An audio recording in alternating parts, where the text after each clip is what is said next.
All life requires energy to function. There are two main ways that organisms get their energy. Plants use a process called photosynthesis, while animals use a process called cellular respiration, which is the main focus of this video. There are three main stages of cellular respiration, which are glycolysis, the citric acid cycle, and oxidative phosphorylation. Throughout the whole process, a glucose molecule is converted into energy the body can use in the form of ATP. In the first stage of cellular respiration, glycolysis, a single 6-carbon compound of glucose is split into two 3-carbon molecules of pyruvate. Throughout these reactions, 2 molecules of NAD+ are reduced to 2 molecules of NADH in a process known as substrate-level phosphorylation. Initially, ATP is needed for the reaction. You need energy to make energy. 4 molecules of ATP are created during glycolysis. For the next step, the citric acid cycle, pyruvate is oxidized. A carboxyl group is removed from pyruvate and given off as a molecule of CO2. The now 2-carbon compound is oxidized and a molecule of NAD+ is reduced to NADH. A compound called coenzyme A joins with a 2-carbon compound which is called acetyl-CoA.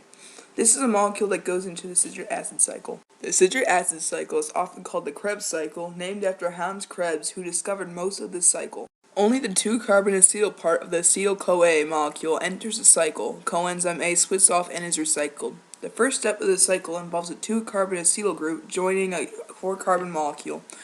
As a resulting 6-carbon compound known as citrate goes through a series of redox reactions, 2 of the carbon atoms are removed as CO2 molecules and the 4-carbon compound is regenerated.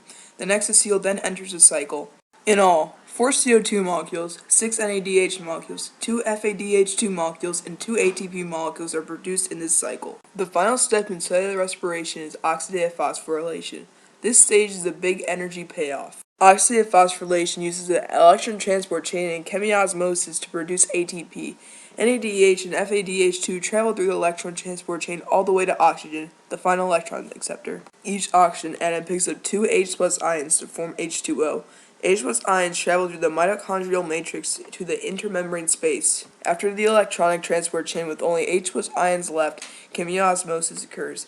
H+ ions travel through the enzyme ATP synthase, which creates enough energy to add another phosphate group to ADP to form ATP.